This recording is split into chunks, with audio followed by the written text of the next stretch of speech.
Going on, beautiful people? Welcome back to another episode of Respect the Game podcast. My name is Edward, named after a great man, that being my pops. Shout out to my mother and my grandmother for helping raise me too. Please make sure you go follow at EMAC Stats for all your up-to-date high school, pro, and collegiate sports coverage. We'll not disappoint. We'll keep you up to date with all that is going on in the sports world. Yeah, man. To be determined if we're going to go on the 3-on-3 tournament this week. Our brother Dash is not in the building yet, but nonetheless, as long as two of us are in the building, we're gonna always hold it down. But it's three today, so let's have a great show. Big brother, uh, the shiniest one, definitely tapping in, checking in. Surgical Pigs, man. Shout out to my dog who probably just dropped 100 times in the group. His name will be revealed if it does smack, but more to come. We'll get into that. Let's go.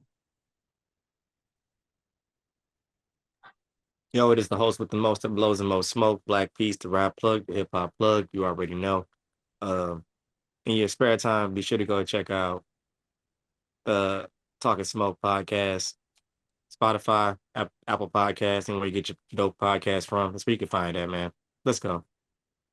Yeah, man. Getting straight to it. This past weekend, it was announced that Redick is officially the Lakers head coach. We talked about this last podcast, giving a lot of reasons as to why JJ being in this position as the Los Angeles Lakers new head coach could potentially not work. However, despite what we thought, the Lakers, Rob Pelinka went on and made the move. And now that it's official, let's just start with the takeaway from the press conference. Obviously, everybody, tries to put forth their best foot forward with, winning over the press conference. And JJ pretty much did that. Basically, I would look at it as him pretty much setting the tone to let people know, like, I don't give a fuck. JJ's words, not ours. I don't give a what y'all think, what the narratives are. I know what I need to do. I know the expectation is for me to win the championship, and I'm going to do whatever it takes to do that with the help of the players I'm coaching as well as the front office. And just letting it be known. What did y'all take away from JJ Redick's press conference as the Lakers' new head coach? I speak as a Lakers fan. By trait and by inheritance from the late great Bean. It's the only way. But, I'm still rocking nonetheless. But I didn't put too much stock in it, man. Winning the press conference doesn't equate to winning games. So, you can be as charismatic and use some obscenities. Get your Greg Popovich on, but it didn't move me one way or the other. I'm just interested to see what kind of staff that he onboard, seeing as though they let Phil Handy walk out the door, which was idiotic in my point of view. I think somebody who definitely could have been assistant coach or potentially I thought could have been really considered for the head coaching position. But, I like JJ Redick. Like he said, I think his only coaching venture was, I think, the Boys and Girls Club or something he was doing like prior to grade that team. done equate. Yeah, whatever. Something that don't equate to NBA basketball, obviously, but optimism. Anthony Davis signed out there, so we'll see if bro got what it takes. I mean, I think people have learned to respect his views as actual player, and I think the fact that he's willing to step up and speak how he feels, no matter what the narrative is, that's going to benefit him. I think that's what people looked at when they hired him, and That boy Black P's been in the gym, man. I see you, baby. Man, push-ups go a long way. Shout out to Kendrick Lamar. Hey, nah, for real though. Nah, I do feel like what he's been doing recently in the public eye on TV shows, just standing up for players, in particular Black players, showing that, he's a little bit more on the equal side. I think that gave him that little bit of an edge as far as like impressing the players, the staff, even the image of the Lakers. I kind of think it just puts that little bit of like, hey man, we got somebody that's publicly known that's going to speak up for you guys, or at least it's shown that aspect of his traits as a person. So I think that's one of the biggest keys as far as like reason why they hired him, or at least the image of why they hired him, because they're gonna make it seem like, okay, when things are going wrong, JJ's actually gonna make things happen, or he's gonna not just sit there and take it and just look dumb like previous coaches have looked. Like he's gonna be a little bit more of a just a little bit more vocal. I think a lot of the last couple of years, I feel like LeBron has been the coach as far as like making moves and deciding who needs to be there. I feel like LeBron can actually take a little break now and actually leave it to where it's like, okay, JJ, you know how this goes. Get the guys that we need, fix it. So that's how I feel about it. I believe that JJ Redick was the best man for the job.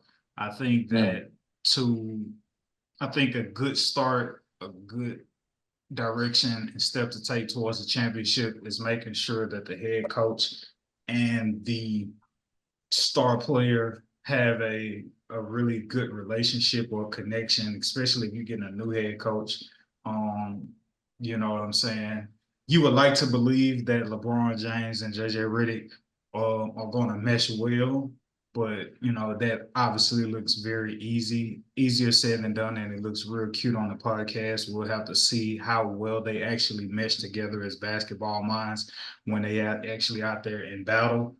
So that's to be determined. But for the most part, just processing all of what JJ has done in terms of how he's tried to go about doing his podcast and expanding people's understanding for the game. My biggest takeaway from JJ my biggest takeaway for JJ as a head coach is that I would like to believe, through gauging what I've seen him talk about on his podcast and so forth, is that he has a healthy balance of analytics as well as X's and O's.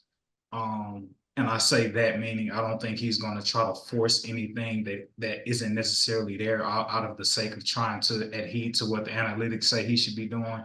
I think there will be a healthy balance of that with JJ Redick being at the helm for the Los Angeles Lakers.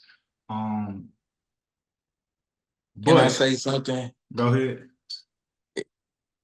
So I kind of did hear a piece of the press conference where it did sound a bit Darvin Ham-ish when he said, "Oh, we're gonna play through Anthony Davis, and the gravity of Anthony Davis should create the surplus amount of open threes that we need to succeed." Right, like, and then we see the season come, and then I wouldn't even say it was the same old, because we definitely had spurts where the role players shine, but too many times I feel like though Anthony Davis played like 78 something crazy this year, right? Like he played 70 plus games, 72 plus games. So he played majority of the season. Great. That's great news as a fan. But it was something about that 70 plus. I think the production waned a bit because he was trying to prove a point that he wasn't street clothes, or he could be healthy and he could be available. So I think you kind of started getting into a period where Bron is dominating the basketball in order for them to win games. And it's like every coach says, or at least like that's been a running theme lately, we're going to play through Anthony Davis and let LeBron get off the ball more. We need Bron to be more fresh and more rested towards the playoffs, right? But it's like when they get in clutch situations, like when the game gets close, you just go back to reliable. And I don't know how many I don't know if you're going to be able to continue to do that with LeBron being 40 now. You can't do that. I'm gonna just go out on a limb. Yeah. Another angle too from JJ being the head coach for the Lakers that I've been thinking about. As we know, since Phil Jackson, no head coach. I want to say it's like 6 coaches in the past 13 seasons, and no head coach since Phil Jackson has coached more than 3 seasons. JJ Redick's deal is for 4 years. And so I think whether or not the Lakers are successful, JJ Redick being the head coach for the Los Angeles Lakers will serve him long after he's no longer the Lakers head coach. I say that from a perspective of once he's done coaching, if he elects to go back to being an analyst, if he decides to do that, right? Or is that he finishes out the contract? Huh? Or as he finishes out the contract? He doesn't. Wow. Okay. Yeah. Why? Quick. History. Man. Okay. Just to make me think. Besides history, what specifically is he just inept? Just don't have the pieces. Not gonna get the pieces. What if they get Trae Young in free agency?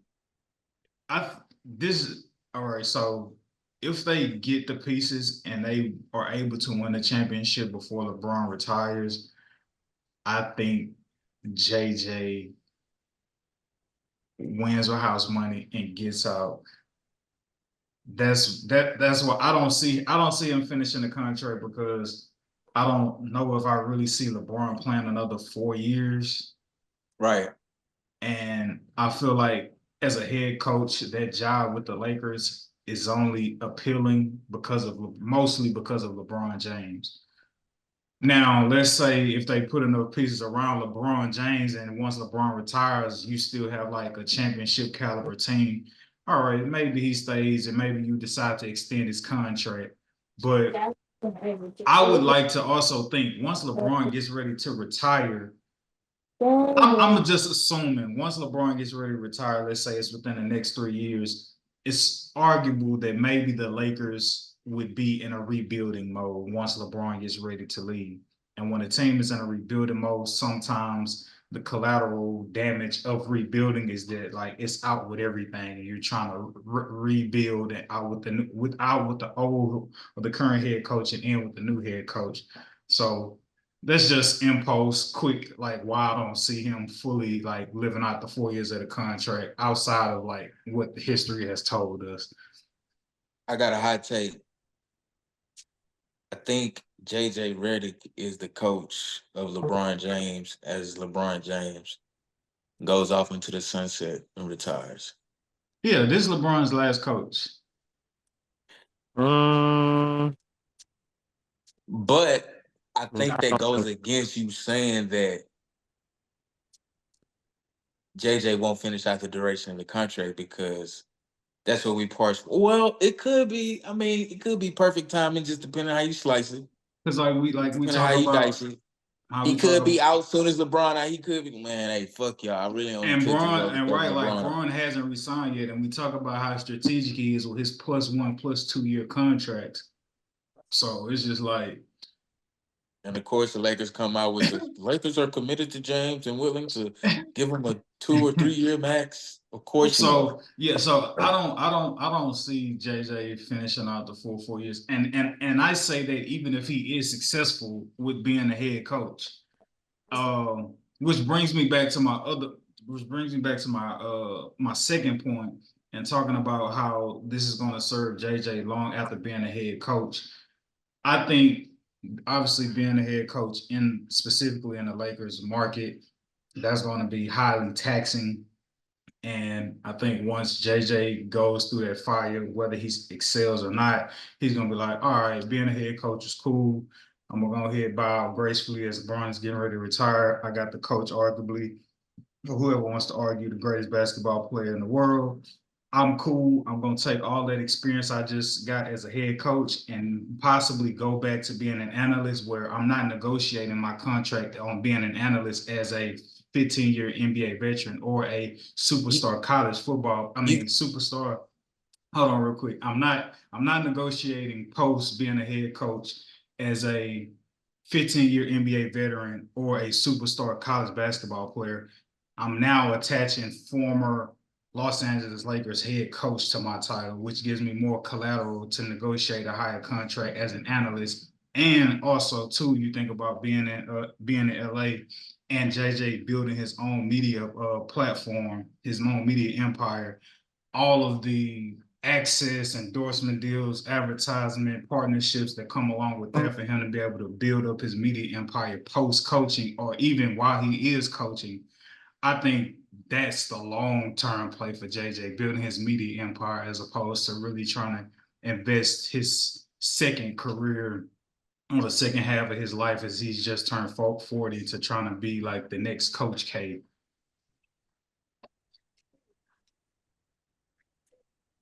I don't know about Coach K, but I'll make an NFL comp.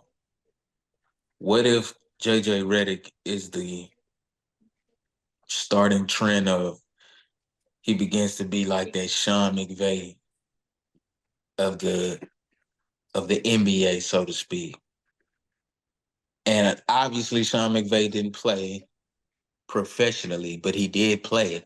And I believe he was like the best high school player in his state, or one of, I think he grew up in the same state as Calvin Johnson, but he actually won Breaking news. I'm sorry, He won Player of the Year while Calvin Johnson was in high school as well, so that's saying something. But I said that to say, what if he's a boy genius? What if he, is so... I don't know. Maybe because football is so schematic, and it is, it's very important that you have a great coach to scheme up great players, because you can have a lot of great players, but if you're not positioning them in the right way, as in like a chess piece, so to speak, it doesn't equate to winning, as opposed to great basketball players could overcome deficient coaching to a certain extent. You know what I mean? Like, especially in the regular season, you may be able to disguise it if a dude just sucks, like LeBron has done countless times in his early career, right? But football, I feel like not so much. So maybe that's not a good comp. But I don't know. What if JJ Redick is that boy wonder and that next thing? I like the McVay. I like the McVay comp. I like, who else is Mike McDaniel? I don't know if you would put Mike McDaniel in there for with the Heat, not with the Heat, with the Dolphins. In terms of just like that new head coach, new young like life in the league that's kind of like electric or like relatable. Yeah, a younger, fresher face that could relate more to the locker room in this day and age player. Yeah, from that angle, I can see where you're going with it. And shout out to JJ too for collecting all this data on players and teams throughout the past couple of years on his podcast, and now hopefully being able to use it to his advantage.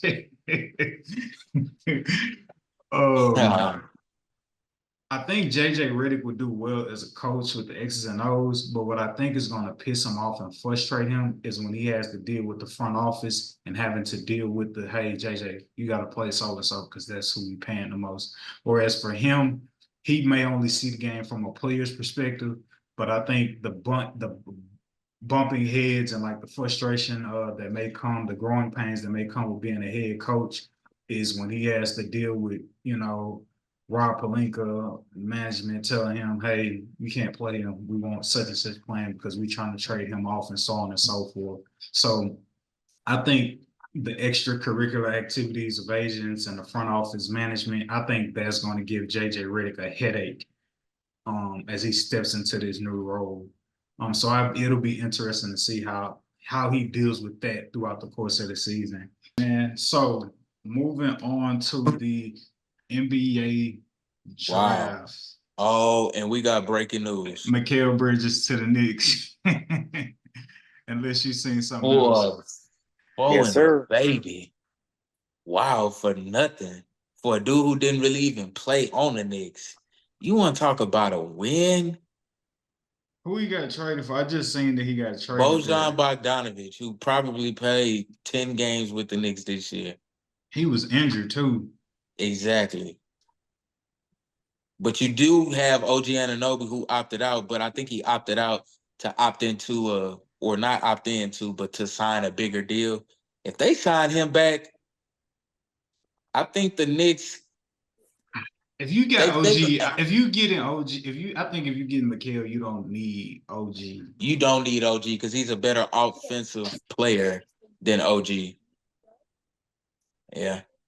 Wow. Tibbs got his man, so he gonna.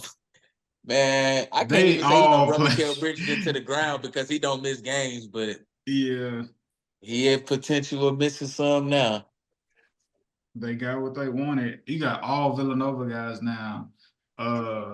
DiVincenzo, Josh Hart, Jalen Brunson, and now Mikal Bridges who all Somebody played said the together. Villanova Knicks. Yeah. I was just about to say that too. Yeah, they got their wish.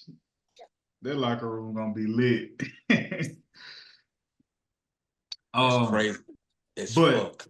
going over to the NBA draft tomorrow, I want to start the conversation here before we talk about the picks. This is just something that was on my brain that I would like to hear y'all thoughts on, right? We talk about the media and we talk about narratives being infiltrated, out there. And obviously, everybody is going to run with whatever narratives are out there. And this is just a thought of mine. Is this one of the weakest drafts in quite some time? Is it really the weakest draft we've seen in a while? Or is that just a narrative placed out there by the media to give them a green light to try to cover Bronny James more? I think at the end of the day, man, that's just the fact that we had so much talent in the last 4 years consistently, and we don't have any big names coming up other than maybe Zach Edey. It just seems like a weaker class. And the 7'2" Frenchman, Alex Sarr. I know he hasn't really been getting a lot of buzz lately. I don't know if did he withdraw his name or something? He's there. Well, I don't know. Maybe I guess the buzz magically went away when they just started ramping up the Bronny coverage. But I think it's definitely the latter, the second part of what you said. Because let's face it, man, LeBron James still sells content in any way, whether that's digital content, whether that's merchandise, whether that's, viewership within the league and, just maintaining ratings and things of that nature. So it quite literally pays to talk about LeBron James and now his son, right? Which is, this is the new King Griffey and King Griffey Jr., of the NBA now, so if they can play, Lord forbid they play on the same team, like, man, RIP season ticket holder prices because them shit's about to be, you know what I mean? Colossal if it does happen. I don't think it will because I don't think Bronny wants to live in that shadow. You go into your NBA team, your first job as a man, just your first job in life, and you got to go to work with your dad. You know what I'm saying? I don't think nobody wants that, right? It's almost like But the when your Goofy dad movie. LeBron though, Y'all remember like in the Goofy movie, Goof Troop or whatever it's called, like his son go off to college, right? But then he backdoor and go with him. You know what I'm saying? It's like he can't get away from him. It's like, damn, I can't get away from this nigga. Yeah. But even though technically you are going to be a colleague with your dad, y'all work for the same company, but y'all in different locations. Yeah. You know what I'm saying? Yeah. But it's like it's that matters, and I think being his own man is like essential. So, yes, ESPN is gonna cover that shit night and day. Yeah, Bronny just had a sip of water today. Details that is gonna be. That's Yeah, just what's man. going on. Nah, man, I like I said, that just came across my brain. I was just like, bro, is the draft really weak, or is that just an excuse for the media to have a cop out to be like, we're putting all this coverage on LeBron, on Bronny James? Um, Oh, can I? Go rock Oh, out, that's rock a out. great segue us into. I don't think it's a weak draft because I believe the Houston Rockets would do me justice and draft Reed Shepherd with the 3rd overall pick, and he will be the new Klay Thompson. To us, we don't have a Steph Curry, but he is going to be our version of Klay Thompson, in my opinion. I don't know if he's that stout defensively, but I think he could be how can I say this? I think he could potentially, I think his ceiling is like The roof. Shout out Michael Jordan.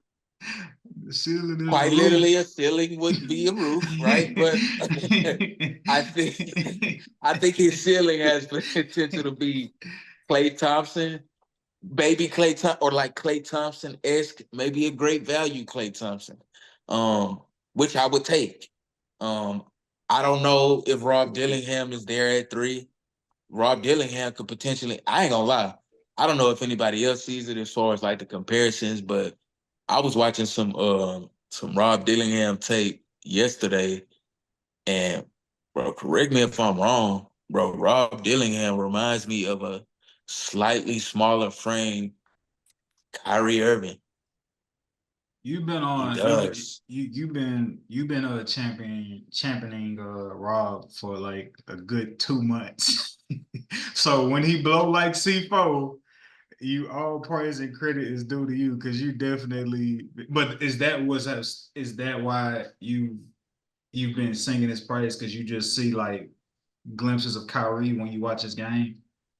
Bro, like you got to be blind not to see it. It's like it started just staring me in the face. I'm like, okay, he can create off the pick and roll, can obviously go get his own shot, but just how he's going to go get it. It's like you're not forcing him into anything he doesn't want to do. It's like he has a counter for whatever you're trying to. I haven't seen him get locked up or somebody like cage him all year as far as like somebody just saying, no, I'm not gonna let you do this. He's gonna do what he wants to do on a basketball court. So, and that's a rarity. And it was Kyrie-esque because I saw him being able to finish, unlike our finals MVP, Mr. No Left Hand. Shout out to Jaylen Brown. I wasn't familiar with your work with the lovely WNBA player name. I don't want to butcher little baby name, but if you know, you know. But he, unlike him, man, Rob can finish left hand, right hand at the rim as an undersized guard. And then, like I said, he's just a 3-level scorer, you know, just being able to get his shot off at any given time and being able to play, make, and create. And by the way, has Reed Shepherd as a teammate. So you probably looking at, you know, 2 potential lottery picks for sure within the draft. So I'll give this question to you, Darnell, but it seems like you've already made the decision, Izzo, that you want our Rockets to use that pick. Yes. I don't want Paul George. I'm not a Paul George fan, if you know me. apart from Paul George or whatever, Darnell, would you like for our Rockets who are already stacked with a lot of young talent, would you like for them to use that pick and get somebody out of this draft, or would you like for them to trade off the pick in hopes to get like a veteran or another marquee player that could put us in a position to like push towards winning now, considering we were only a game or two out of the play in. But if we could trade off that third overall pick and get somebody big who possibly, who knows, reach the 6th seed, even though other teams are coming back healthy in the Western Conference next year. Trade the pick or use the pick for the Houston Rockets third overall pick, Darnell. Trade the pick and get Donovan Mitchell. D Mitch. Who we on gonna now. give up? But I was I like, who can we mean, That afford means him Jalen though? Green gone. Ain't that many shots on the court. I don't think. I think where he built himself in the second part of the season, I He built think up his trade value. I think it's right. I think teams will want him. I Let think his nail paint ass go. I Check don't this care. him and out. Andrea can hit the road, player. So you saying that, right? I don't know how well it aligns for the books in terms of the money and the cap space. However, the Rockets do have 25 million of non-guaranteed cap space that they could free up. So that's one thing, right? Then if you We decide known to do some bullshit with that money though, too, boy. if We can't wait to fuck it off. And I if you hate that about decide us. if you decide to trade away Jalen Green, you could trade him away. You could trade him off what you would have gave him on a rookie extension and possibly give it to D Mitch if he comes to Houston. Then you got D Mitch, Sending that boy to the sending him to Sangoon, Cleveland to die Fred is VanVleet, Fred, diabolical. somebody else. Steven Adams. Steven Adams coming back healthy next year. Then Jabari Smith. We Man, got like, Steven Adams on our team. yeah, he was Yes. injured when he got traded last year. He hurt his knee or something, so he was out for the Yeah. whole season. D Mitch to Houston. The That's who I would want. I think they may get somebody else, but I think that'd be the best thing for them to do. I feel like he's old enough, he's mature enough, he's not happy where he's at. How I old is think coming Donovan back to Mitchell? the West Coast, I think coming back to the West Coast is a good thing for him, especially where the West Coast is. I think that gives him also a lot more competition with Western Luka Conference, you and mean? Kyrie. You Donovan mean Mitchell. Western Conference? Donovan Mitchell, 27 years old. He'll be 28 in September. Beautiful. Okay. That's perfect. You mean the Western Conference, right? Coming back to the Absolutely. Western Conference. Okay, you said West Absolutely. Coast. I was trying to figure out. Western I'm like Conference, saying, yeah. you saying West Coast, I'm like Lakers. Yeah, because he played for Utah. Oh. So, well, obviously you know that, obviously. But yeah, man, I just feel like That's who we and then need. him with a person like Fred VanVleet, who's not a Darius Garland, who understands when to turn up and when not to turn up. I think that's what he needs. I think that's going to be a selling point.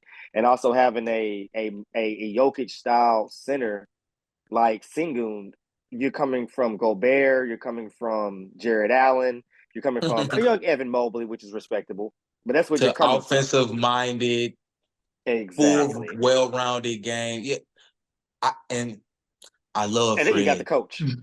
I do. That Shout out to too. He do got a great Wichita. coach. I love Fred. I do. Shout out to my dog who played with him at Wichita. Fred can go too. I'm sorry, but he can go. A-Man is ready.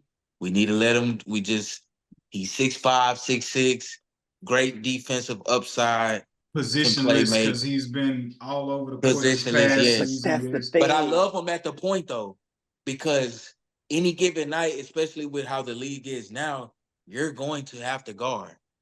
We can't have our star point guard, so to speak, a liability. And Fred VanVleet is not a liability on defense. He's a very willing and capable defender. But again, how capable are you going to be at 6 feet? Physically, you're going to have won a championship limitations. Okay, yeah. So that was with the right star power man, around him and the right that team was around him. and that was 6 years ago, though, bro. That's But 5 with the years right, ago. but the thing about it is, with the role he'll be playing, isn't gonna be. I don't Oh The man, your league is height's gonna be. different. Your height's gonna be pointless at this point I because you're don't not like right now. He's a star. He was technically part of the big three on the team, and he was still successful. So imagine you taking a lesser role. You don't get more get rid of him. opportunity. Don't get rid of him He can't fully. too much money to Right. take a lesser role. I'm not gonna lie to you. Yeah, Fred ain't 30 enough. Well, how old is Fred? Fred got to be around my age. Yeah, probably 28, 29. I think Fred got to be like 29.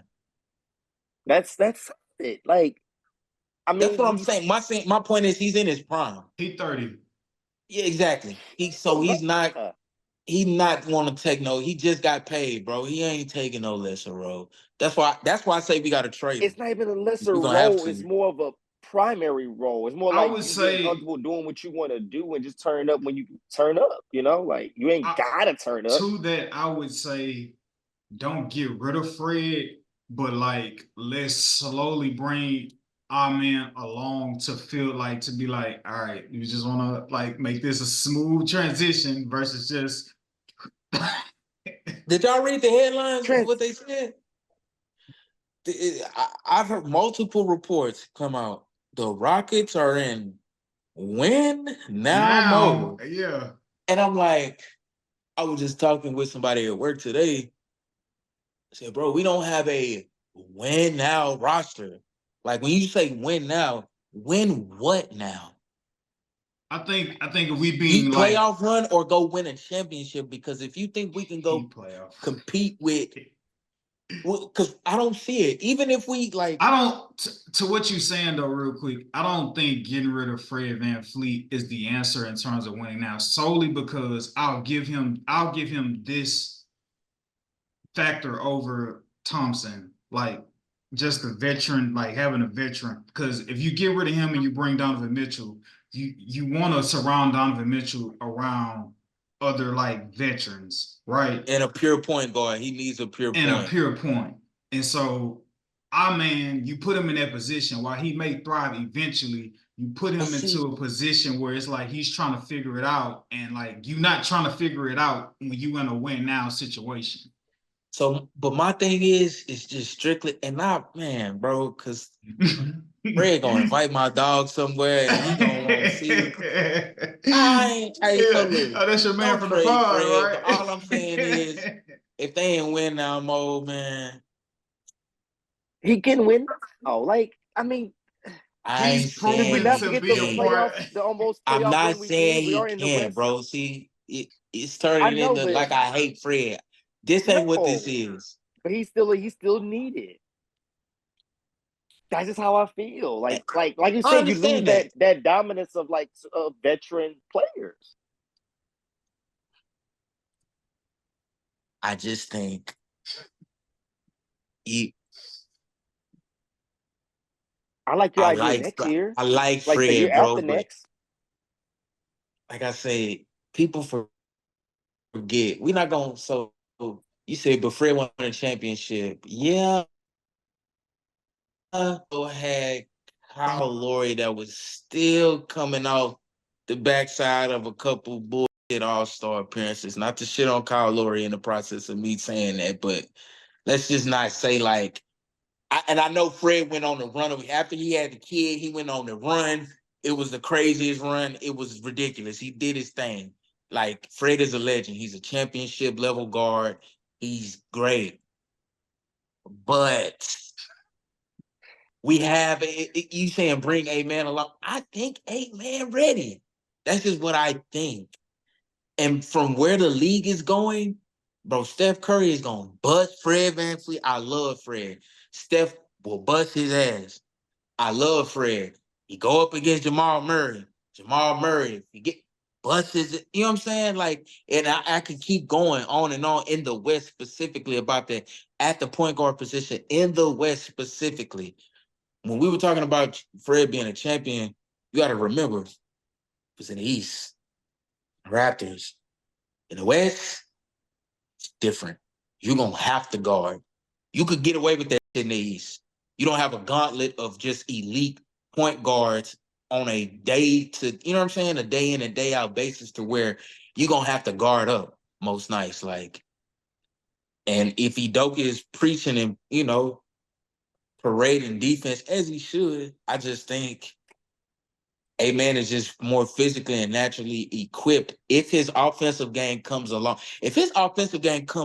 even a little bit, I promise you, I don't think they'll hesitate to move Fred to the, not this year, but the year after this upcoming year, Fred could definitely they could be overpaying him to be a veteran presence from the bench and still contribute off the bench in a great capacity, right? Because then at that, you'll be, 32 going on 33. you're a smaller guard, you'll be a little bit past your prime. So it's not gonna be outlandish to be like, hey, Fred, I think man, ready. This is going into his third, fourth year. Like, I mean, you can make that argument from the Toronto side, whereas they elected to go away from Kyle Fred and go with Fred. From Fred, or even what's their point Go guard from now? Fred and go with Scotty. Yeah, from Scotty. Yeah, you know what I'm saying? Like, so. Or you talking about go from Pascal, be like, let Pascal walk and go No, kick Scotty I'm talking about specifically from that point guard spot. Like, they let Fred go and like let's so bring along Scotty. Scotty predominantly Right. be playing running point now. Yeah. On some crazy, but that's my point. On some crazy shit. Scotty 6'6" with a 7-foot wingspan, like that's scary at point. At the same time, though, like you have to remember what killed the Oklahoma City Thunder in the playoffs? Experience. So why you gonna get rid of one of the guys that actually had championship experience and you're gonna bring in the young buck who just got a year? Granted, I'm not doubting his talent. I think he is up next. But like I said, for you, if you're trying to win right now, I'm not cutting loose my veteran. Nigga, when he gonna be ready? The only way you get ready is if you go through it. So the nigga, but that's my point exactly. You gotta now, play. But I'm saying like though, you said, that's the mindset. Win now. So if he doesn't play now, or if he's not getting significant minutes because Fred is taking away minutes, then what's the point? If we want him to be ready in the future, how the do you get ready? But you gotta play. But that's the beauty of his position. Do you say it's Swiss Army knife? That's Swiss Army knife. He can play every position. That's the beauty. I don't need him playing point because if we gonna bring in D Mitch, his ass gonna be on the point. I don't want D Mitch running point. He can't play 3 at all. He can't rotate between the 3 and the 1. No, Tari Easton gonna be there. I don't think he care. Honestly, I don't think homeboy care. His game says, "I don't care, bro. I'm here to ball." That's what I get from it personally. Like, I'm here to ball. I'm ready to play. I'm ready to get some steals, some blocks. I forgot. I ain't gonna lie. Jalen can go. We got Cam Whitmore. Man, bro, I forgot. That's what I'm saying. Like, what do you? I'm like, bro, we got. But I wasn't tripping though. Jalen, Ben could have left. Like I wasn't. You're not hard pressed to keep Jalen. So been over him last year. I'm just glad. I just don't like the nail shit, bro. I guess that's what they call me now. I guess because I ain't with the. I don't know. Hey, because I ain't paid my nails and toot my ass up in high dollar shorts, man. These niggas, Pimp C turning in his grave, man. These niggas some hoes. Anyway, shout out to the birthday twin. Whatever. Wrap up the NBA draft conversation. Yes or no, specifically, yes or no. Shine hard. Will Bronny James get drafted?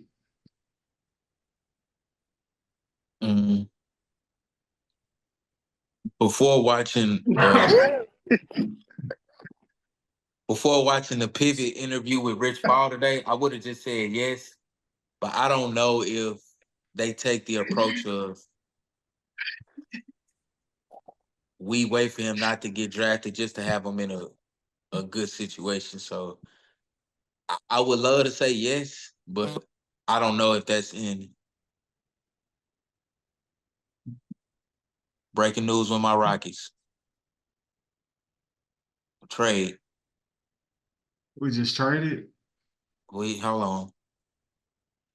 Rockets agreed to return the Nets 2026 first-round pick for Suns 2027 first-round pick and deal with multiple. Yeah, we see the writing on the wall. Phoenix ain't finna be shit, and I'm here for it. But anyway, does Bronny get drafted? I'll say yeah, I guess. If I had to bet the over-under on it, somebody on 60 picks, somebody's gonna bite on it. Like somebody's going to. Black Peace, does Bronny get drafted? Absolutely yes. All right. You got Bronny going first or second round if you had to pick? Mid-second round. Shine hard. Do you have Bronny going first or second round? I got nepotism for the win. I got him going late first. I think somebody. You know what? I take that back. second because I don't believe the Lakers have a first round pick. So I'm gonna go second. Or the league could try to subliminally try to teach LeBron a lesson about nepotism. I could see them doing some spiteful shit like that. What you think we gonna draft this nigga just because? Yes, we will. You gonna come too? They gonna draft. Yeah, Rare he of his gonna get wrath. drafted, bro. Beware of his wrath. He's the most Brian gonna be spiteful like, player in history. if my son doesn't get drafted, another motherfucker won't get drafted. I tell you that. The Lakers' first round pick is owned by the Pelicans through Oh the yeah, I think they ain't. Lakers ain't got a first round pick till Darnell's youngest son in high school. Yeah, They so got a pick No for a cap. long time. the Lakers, their first round pick is owned by the Pelicans through the Anthony Davis trade, but they do own their second round pick, Of course. What number? according to Laker Nation. It's late, bro. It ain't no early round pick. 18? I'm guessing. It could be an early second. I could be popping shit. But knowing the Lakers and how they get screwed on deals, it's gonna be bullshit for sure. Oh, no, excuse me. I'm incorrect in what I just read. Right here on NBA.com, the Lakers have the 17th overall pick. Just shit it on them. Nice. Did I say 18? They have the Wow. I was gonna say, 17th. did I say he going second? They I have the meant, 17th pick and the 55th pick. I think that equates to the 17th or 18th pick in the second round. So yeah, around mid. I think he could go first, bro. I think he could go first round. Somebody is just gonna be willing to just take a chance and be like, bro, you LeBron James' son, you got some greatness in you. If you turn out to be Drew Holiday, well, goddamn it, that's just a win. I ain't gonna lie, Bronny James have a Drew Holiday type career. Oh my God, he won.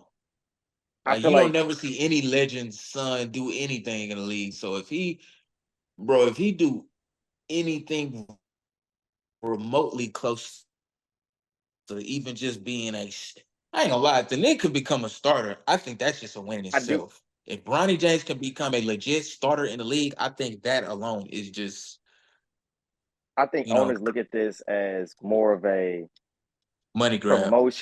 promotion slash chance rather than talent. And I think when it comes to first or second rounds, I think it comes to first round is talent, second round is like, all right, let's see what happens. Like, and I think he falls in that all right, let's see what happens category. I mean, granted, who knows? He could be next up because of the DNA. But at the end of the day, it's just like What we if a haven't seen team like the nothing at all. Celtics draft him? We have no records of this man being a monster. By this time, LeBron had a whole resume, a very stout resume. He has no resume to show up. So it's In just all like fairness he's to in the chance Bronny, category. ain't no nigga LeBron. When LeBron was ready to go to the league at 16. Legit. Like, I mean, hell, I ain't seen a nigga like that yet. Is And he at least? it's been some great dudes, but I'm looking at LeBron, bro. He's on TV. I'm like, bro, he could go to the league and go kill right now. Like legitimately can go do that. I've yet to see any. So it's like I leave LeBron out of conversations like that, bro, because you just you can't really even compare that to nothing, because we ain't seen nothing like that. We're not gonna see a kid that's 15 ready to come out of in the 10th grade could come out of algebra and go, you know what I'm saying? Like legitimately can go to the league. Like I'll say this. I do feel like it's chance at the end of the day. LeBron James' son, Bronny, he has not put up the stats that even Jordan's sons were putting up, believe it or not, in high school at the time. The Rockets are so it's just like they didn't even they weren't even in the conversation of even getting drafted. They were in imaginary Jordan's son wasn't shit at where'd he go? FIU. One of them was 5. The Rockets are gearing up picks to convince the Suns to trade them Kevin Durant.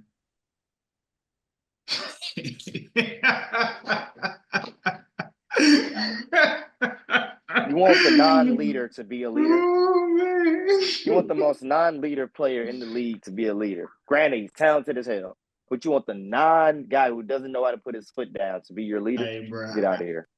Get out of here. Please don't. Please don't. Please, Houston. We're so close. We're so close. Oh, my God. Please get Donovan Mitchell. For the love of God. Like, it's everything Rockets about fans out there, do you want Kevin Durant on our team this upcoming season? Let us know in the comments. I do not want this scallywag on my team, bro. I think the time is come and gone, bro. We just gonna be getting it. We always do this shit. We did it with Scottie Pippen, got him at the end. We got Tracy McGrady towards the latter years of his prime, bro. We Charles do Barkley. that all the time. Charles Barkley. Like, that's what we do. Stop. Houston, stop. I'm tired of repeating history. Let's go about it another way. Let's go get somebody else. Go get somebody else, man. Go get somebody else. Go get Trey. Go get somebody. Go get Donovan. Go do something else. He's cold and he's bored in Cleveland. Ain't nothing in Cleveland. Come down here where it's warm. It's beautiful women. Like, Jesus Christ. Speaking of trades, with tax value. Speaking of the Rockets and what they're gearing up to do, so the Atlanta Hawks have the #1 overall pick. Talks about Trae Young possibly going to the Spurs. Do they want to rebuild? Obviously, you have a #1 pick and a superstar. Spurs do not want Trae Young. This has been reported already. Wow. So now, you know what I'm saying? To be determined if they decide to trade their pick or use it. I know right now we had mentioned, you had mentioned Alex Starr. He's reported to not have even wanted to work out for the Atlanta Hawks. Reason being is just because of like how full they are with the Collinsons and the Johnsons in that position, like that forward wing position, more so. Man, if he was actually smart, he would want to go there because first off, Clint Capella is gone. They're not keeping him. So he would actually slide into that stretch, that perfect stretch 5 position. And then, nigga, you wouldn't be on a bad team person. Like, that ain't a normal #1 picking team to me. I don't know how true it is, but they're saying he would like to be in a Wizard situation where he know he's gonna get burned. Oh, he's one of them type niggas. Okay. But on the draft board right now, they got Zach, also from France, like Alex Starr, Zach Researcher. Yeah, he's projected to be #1 possibly. Don't know if that'll be the case. And I guess maybe that's why people may try to deem this a weak draft class because there's no clean, outright, definitive #1 guy that you know for sure. Like you have to take him. People are saying Zach is the safest pick at #1. So we'll see. We'll see. Will Bronny get drafted? Will he not? I'm gonna say he doesn't get drafted. I'm gonna say he doesn't get drafted because I believe that is what will work best for Rich Paul and his client, and Rich Paul making sure Bronny ends up. And even though I'm saying this in real time, it comes to my head also this week listening to Rich Paul talking about the conversation that he had with Bronny, and Bronny saying, I just want to hear my name called. So me saying he's not going undrafted, I feel like that goes against Bronny saying he wants to hear his name called. And you need that for draft night. Bronny's getting drafted. Let's shock the world. Bro, the NBA need it. It would drive the revenue up. Yeah, Bronny's getting drafted. My personal favorite spinoff of it, it would make a certain group of people very mad to see that level of nepotism go forward. And I love every single bit of it. Right on, man. Beautiful people, if you are now just tuning into the podcast, we want to say thank y'all for tuning in and listening to us. Y'all see it's three of us rocking out here tonight. Shout out to our brother Sedacious, who's not in the building with us, but make sure you go follow him. Love you, beautiful people. We will see you next week.